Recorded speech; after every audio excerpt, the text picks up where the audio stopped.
ये BPSC teacher का जो मतलब एग्ज़ाम होने वाला है 7वां फेज़, ये डॉक्टर रंजीत कुमार सिन्हा के द्वारा जो आईएएस हैं उनके द्वारा प्रैक्टिस से तैयार किया गया है। चलिए इसको देखते हैं क्या क्या क्वेश्चन को सेट किया हुआ है, इसमें इंक्लूड किया गया है। इसमें कौन कौन से क्वेश्चन को देखते हैं। पहला क्वेश्चन है, राष्ट्र केंद्र की नई शिक्षा नीति लागू करने की प्रक्रिया शुरू करने वाला देश का पहला राज्य कौन सा है। मतलब शिक्षा नीति को लागू करने वाली नई शिक्षा नीति को लागू करने वाले देश का पहला राज्य कौन सा बना है, तो वो उत्तराखंड है। ठीक है, ऑप्शन नंबर ए।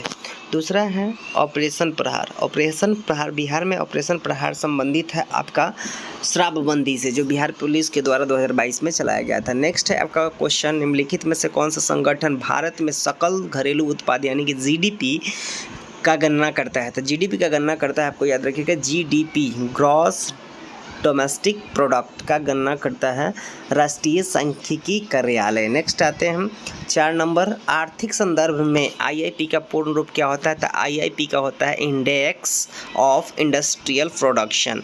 नेक्स्ट है आपका 5 नंबर, कुंवर सिंह। कुंवर सिंह जो थे किस राज्य के ज़मींदार थे, तो जगदीशपुर राज्य का ज़मींदार थे। नेक्स्ट आइए, तापक्रम विलोमता का अर्थ क्या है। तापक्रम विलोमता का अर्थ होता है बढ़ती ऊंचाई के साथ बढ़ता तापक्रम। नेक्स्ट है, मगध शासक बिंबिसार का चिकित्सक यानी कि डॉक्टर कौन था। तो डॉक्टर था जीवक। बिंबिसार का डॉक्टर कौन था, जीवक। आगे आते हैं, बिहार में तुर्क सत्ता का वास्तविक संस्थापक कौन था। तो इब्न बख्तियार खिलजी। बख्तियार खिलजी जो थे वो 1193 से लेकर 1202 तक संपूर्ण बिहार पर कब्जा की है। साथ ही साथ नालंदा विश्वविद्यालय, विश्व का सबसे प्राचीनतम विश्वविद्यालय नालंदा विश्वविद्यालय तथा विक्रमशिला बिहार को नष्ट कर दिया था यही व्यक्ति। चलिए नेक्स्ट आते हैं, बिहार के प्रथम भारतीय गवर्नर कौन थे। तो बिहार के प्रथम भारतीय गवर्नर सत्येंद्र प्रसन्न सिन्हा थे, जो कि बिहार तथा उड़ीसा के भी गवर्नर थे। साथ ही साथ इन्होंने भारतीय राष्ट्रीय कांग्रेस के 1915 के अधिवेशन में अध्यक्ष बने थे। नेक्स्ट आते हैं, संथाल विद्रोह के नेता कौन थे। तो संथाल विद्रोह के नेता 4 थे, सिद्धू कान्हू चंद्र भैरव। तो इसमें सिद्धू कान्हू जो ऑप्शन नंबर बी है वो सही है। नेक्स्ट आते हैं, सौर मंडल का प्रधान आकाशीय पिंड कौन सा था। सौर मंडल का प्रधान जो होता है वो सूर्य होता है। ठीक है, सूर्य होता है। नेक्स्ट है, द्वितीय बौद्ध संगीति का आयोजन किसके राज्यकाल में हुआ था। तो बौद्ध संगीति जो दूसरा बौद्ध संगीति वो आपका कालाशोक के राजकाल में हुआ था। अकबर के इबादत खाना का निर्माण कहाँ कराया गया, तो फतेहपुर सिकरी में कराया गया था। ठीक है, फतेहपुर सिकरी में इबादत खाना का अकबर के द्वारा कराया गया था। चलिए नेक्स्ट आते हैं, आर्य समाज की स्थापना कब हुई थी। तो आर्य समाज की स्थापना 1875 में दयानंद सरस्वती ने करवाए थे। चलिए, दयानंद सरस्वती का नाम याद रखिएगा। नेक्स्ट है, निम्न में से ककोरी कांड से संबंधित नहीं है पूछ रहा है। तो ककोरी कांड से संबंधित कौन कौन है। अशफाकुल्ला खान थे, राजेंद्र लाहिरी थे और राम प्रसाद बिस्मिल और भी अन्य नेता थे। जिसमें आपका नहीं है पूछ रहा है, तो सूर्य सेन जो थे वो नहीं थे। ककोरी कांड से संबंधित सूर्य सेन नहीं है, तो ऑप्शन नंबर सी यहाँ पे सही हो जाएगा, क्योंकि ऑप्शन गलत ही पूछा है। चलिए नेक्स्ट आते हैं, भारतीय संविधान का कौन सा भाग मौलिक अधिकार से संबंधित है। तो मौलिक अधिकार से संबंधित है भाग 3। भाग 3 में आपका मौलिक अधिकार को दर्शाया गया है। पंचायती राज के सुदृढ़ करने हेतु, मतलब पंचायती राज जो है उसको अगर सुधारना है तो वो कौन सा संशोधन है, तो आपका संशोधन है आपका 73वां संशोधन जो है पंचायती राज से संबंधित है, ये याद रखिएगा। ठीक है, 73वां संविधान संशोधन पंचायती राज को सुदृढ़ करने हेतु संविधान संशोधन किया गया था। चलिए नेक्स्ट आते हैं, अंतर्राष्ट्रीय न्यायालय का मुख्यालय स्थित है द हेग में। कहाँ पे है, द हेग में, याद रखिएगा। अंतर्राष्ट्रीय न्यायालय जो है उसका मुख्यालय है द हेग में। नेक्स्ट आते हैं, जनसंख्या नियंत्रण एवं परिवार नियोजन विषय भारतीय संविधान के अंतर्गत किस सूची में शामिल है। तो ये जनसंख्या हो या परिवार नियोजन, ये सब समवर्ती सूची के अंतर्गत रखा गया है। चलिए आगे आते हैं हम, निम्नलिखित में कौन सा नीति निर्देशक सिद्धांत विदेश नीति से संबंधित है? तो विदेश नीति से संबंधित है अनुच्छेद 51। याद रखिएगा, विदेश नीति से संबंधित है अनुच्छेद 51। केरवा किस प्रकार की खेती के लिए प्रसिद्ध है? तो केरवा जो है आपका केसर की खेती के लिए प्रसिद्ध है। चलिए नेक्स्ट अभी और भी सवाल देखेंगे। क्वेश्चन है आपका 22 नंबर, निम्नलिखित सेलों में से कौन सी औषधि सेल का उदाहरण है? तो औषधि सेल के उदाहरण जो है वो सेल है। ठीक है, नेक्स्ट आते हैं पुच्छल तारे। पुच्छल तारे की पूंछ की दिशा जो होती है किधर होती है वो बताना है। तो इसकी दिशा होती है सूरज से दूर होता है। ठीक है, पुच्छल तारा की दिशा जो होती है ऑप्शन नंबर बी है, सूरज से दूर।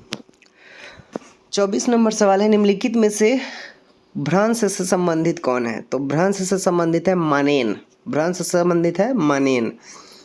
नेक्स्ट है, निम्नलिखित में से कौन सा उष्णकटिबंधीय मरुस्थल नहीं है? तो उष्णकटिबंधीय मरुस्थल का फीचर होता है 5 डिग्री से लेकर 30 डिग्री का, लेकिन गोबी जो है उसका 0 डिग्री से 40 डिग्री, ये सबसे ठंडा वाला मतलब मरुस्थल है। ठीक है, तो इस प्रकार से आंसर हो जाएगा गोबी। गोबी जो है उष्णकटिबंधीय मरुस्थल नहीं है।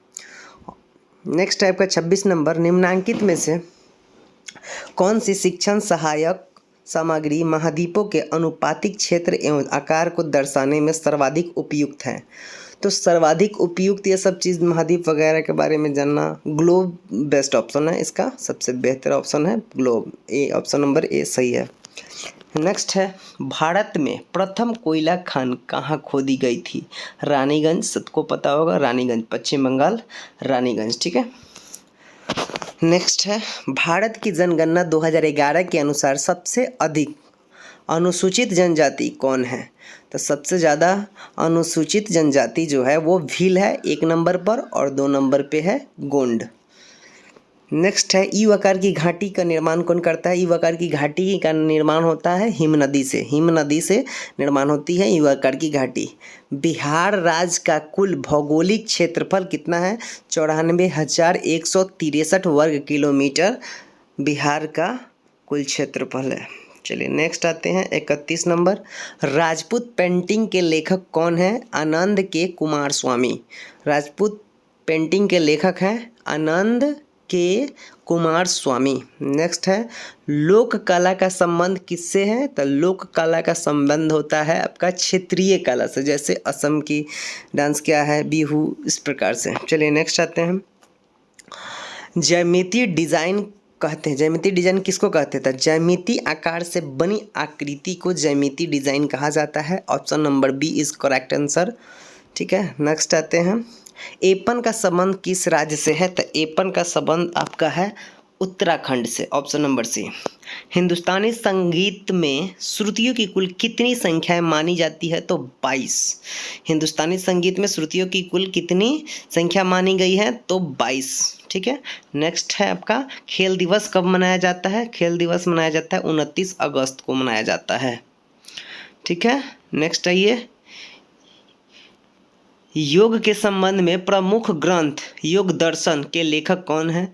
तो योग दर्शन के लेखक जो है वो महर्षि पतंजलि हैं। ठीक है, जीन नामक प्रोटीन किस फसल से संबंधित है? जीन नामक प्रोटीन किस फसल से? मक्का से। जीन नामक जो प्रोटीन है वो मक्का से संबंधित है। चलिए नेक्स्ट आते हैं, गाय की कौन सी नस्ल दुकाजी उद्देश्य की है? गाय की कौन सी फसल दुकाजी उद्देश्य की है? तो वो आपकी है थारपारकर। एक गाय की नस्ल होती है जो दुकाजी उद्देश्य के लिए है। चलिए नेक्स्ट आते हैं, भारत में कुल कितने कृषि जलवायु क्षेत्र में बांटा गया है? तो 15। भारत के कुल 15 कृषि जलवायु क्षेत्र बांटा गया है। नेक्स्ट आते हैं, हाँ, केसर प्राप्त की जाती है। तो केसर प्राप्त की जाती है पुष्पवर्ती काग्र से। ठीक है, पुष्पवर्तिका से केसर प्राप्त की जाती है। ऑप्शन नंबर ए है। मानव शरीर में कुल कितनी पसलियां होती हैं? तो 24। Option number A. टीएबी का टीका किस रोग के बचाव के लिए दिया जाता था? टीएबी का टीका जो है आपका मियादी बुखार रोकने के लिए दिया जाता है। अंतर्राष्ट्रीय योग दिवस जो है 21 जून को मनाया जाता है। ऑप्शन नंबर डी है 44 का। नेक्स्ट है आपका, किस वस्त्रों में गोंद का कलफ का प्रयोग किया जाता है? तो रेशमी वस्त्र में गोंद का कलफ का प्रयोग किया जाता है। हिंदुस्तानी संगीत में शुद्ध और विकृत कुल मिलाकर कितने स्वर होते हैं? 12 स्वर होते हैं। कितने स्वर होते हैं? 12 स्वर होते हैं। चलिए नेक्स्ट आते हैं। 4 ताल का प्रयोग किस गायकी के साथ किया जाता है? 4 ताल का प्रयोग किस गायकी के साथ किया जाता है? तो आपका हो गया ध्रुपद। किसके साथ किया जाता है? ध्रुपद के साथ किया जाता है। चलिए नेक्स्ट आते हैं। इसमें तबला वादक नहीं है, तो इसमें तबला वादक जो है वो आपका रामदास शर्मा नहीं है, बाकी सब लोग तबला वादक है। तो रामदास शर्मा करेक्ट आंसर हो जाएगा। चलिए आगे आइए। प्रथम राष्ट्रीय खेल कहाँ आयोजित हुआ था? प्रथम राष्ट्रीय खेल जो था वो कहाँ आयोजित हुआ था? तो मुंबई में आयोजित हुआ था। नेक्स्ट है आपका, आज भारत को गीता की ही नहीं बल्कि फुटबॉल के मैदान की आवश्यकता है, किसने कहा था? तो स्वामी विवेकानंद ने कहा था। ठीक है, इस कथन को स्वामी विवेकानंद ने कहे थे। ठीक है, इस कथन को कि हमें गीता की आवश्यकता नहीं है, आज हमें फुटबॉल की मैदान की आवश्यकता है। सामुदायिक विकास कार्यक्रम कब शुरू किया गया था? तो 1952 में। भारत में उच्चतम न्यायालय के संविधान बुनियादी ढांचे का सिद्धांत दिया था। बताइए, भारत में उच्चतम न्यायालय के संविधान बुनियादी ढांचे सिद्धांत दिया गया, तो किसके द्वारा दिया गया है? तो ये है आपका केशव नंद भारती के मामले में ये दिया गया था। उसके बाद है, भारतीय संविधान के किस अनुच्छेद के अंतर्गत राज्यपाल एवं विधायक को राष्ट्रपति की स्वीकृति के लिए सुरक्षित रखने के लिए शक्ति रखता है? तो अनुच्छेद 201 में रखता है। ठीक है, अनुच्छेद 201 याद रखिएगा। नेक्स्ट है, भारत के उपराष्ट्रपति का निर्वाचन मंडल द्वारा किया जाता है, जिसके सदस्य होते हैं, मतलब जिसका सदस्य जो होता है, सदन के दोनों सदनों के सभी सदस्य होते हैं। संसद में जो दोनों सदन होता है उससे के दोनों सभी सदस्य होते हैं। Option number B is correct answer. Next है, कौन सा देश दक्षेस का सदस्य नहीं है? तो जापान जो है आपका दक्षेस का सदस्य नहीं है। केंद्रिक बीज की संतति होती है, तो केंद्रिक बीज की संतति जो होती है वो प्रजनक बीज होती है, प्रजनक बीज। Option number D 57। केंद्रीय औषधि और सुगंधित पौधा का संस्थान कहाँ है? तो लखनऊ में। ठीक है, औषधीय और सुगंधित पौधा का संस्थान कहाँ है? तो इसका संस्थान है आपका लखनऊ में, याद रखिएगा। मार्मलेड बनाने के लिए सर्वाधिक उपयुक्त फल कौन सा है? तो माल्टा फल जो होता है मार्मलेड बनाया जाता है। नेक्स्ट है, केंद्रीय खाद्य प्रौद्योगिकी अनुसंधान संस्थान स्थित है कर्नाटक में। ठीक है, नेक्स्ट है आपका, जेली बनाने के लिए किस परिरक्षक का प्रयोग किया जाता है? तो जेली बनाने के लिए शर्करा का परिरक्षण किया जाता है। भारत छोड़ो का नारा किसने दिया था? तो भारत छोड़ो का नारा जो था यूसुफ मेहर अली ने दिया था। ठीक है, नेक्स्ट है, इनमें से वह प्रथम नेता कौन था जिसने भारत के मजदूर आंदोलन को संगठित किया था? तो LNM लोखंडे। इनमें से किसने द्वितीय गोलमेज सम्मेलन में भाग नहीं लिया था? जवाहरलाल नेहरू ने इसमें भाग नहीं लिया था। नेक्स्ट है, इनमें से कौन सा सबसे कम उम्र में भारतीय राष्ट्रीय कांग्रेस का अध्यक्ष बनने वाला व्यक्ति था? तो भारतीय राष्ट्रीय कांग्रेस का सबसे कम उम्र में अध्यक्ष बनने वाला अब्दुल कलाम आज़ाद थे। ठीक है, वेबल योजना किस वर्ष प्रस्तुत की जाती है? वेबल योजना जो है 1945 ईस्वी। ठीक है, वेबल योजना 1945। ठीक है, नेक्स्ट है, चटगांव आमरी रेड संबंधित है। चटगांव आमरी रेड इनमें से संबंधित था किससे? सूर्य सेन से। ठीक है, नेक्स्ट है, आज़ाद हिंद फौज का प्रधान कार्यालय स्थित था कहाँ पे? रंगून में। निम्नलिखित में से गद्दार पार्टी का गठन लाला हरदयाल ने किया था। निम्नलिखित में से किसने तीनों गोलमेज सम्मेलन में भाग नहीं लिया था? Bhimrao Ambedkar. Bhimrao Ambedkar, option number C. 70 number, निम्नलिखित में से किसने क्रांतिकारियों का संगठन अभिनव तारा से संगठित किया? देखिए, अभिनव तारा जो है क्रांतिकारी संगठन था, इसको जो किया है विनायक दामोदर सावरकर, जिसको वीर सावरकर भी कहा जाता है, वीर सावरकर भी कहा जाता है। नेक्स्ट है, यदि जल प्रदूषण इस गति से होता रहा तो अंत में क्या होगा? अंत में आपका जलीय जीवन के लिए जो है ना ऑक्सीजन का अनुपलब्ध हो जाएगा। ठीक है, ऑक्सीजन अनुपलब्ध हो जाएगा। नेक्स्ट, सरकार की बांध परियोजना का उद्देश्य क्या है? बाघ परियोजना का उद्देश्य क्या है? निम्नलिखित में से बाघ परियोजना का उद्देश्य यह है कि भारतीय बाघ को समाप्त होने से बचाना। ठीक है, ऑप्शन नंबर सी। निम्नलिखित में कौन सा पक्षी का महाद्वीप कहा जाता है? पक्षी का महाद्वीप है आपका दक्षिण अमेरिका। मैदानों में पारिस्थितिक संतुलन कायम रखने हेतु आवरण का न्यूनतम प्रतिशत होती है 33%। पारिस्थितिक तंत्र का संकल्पना को प्रतिपादित किया था एजी टाल्सले ने। ठीक है, तो इस प्रकार से हम लोग 75 क्वेश्चन देखें इसमें। ठीक है,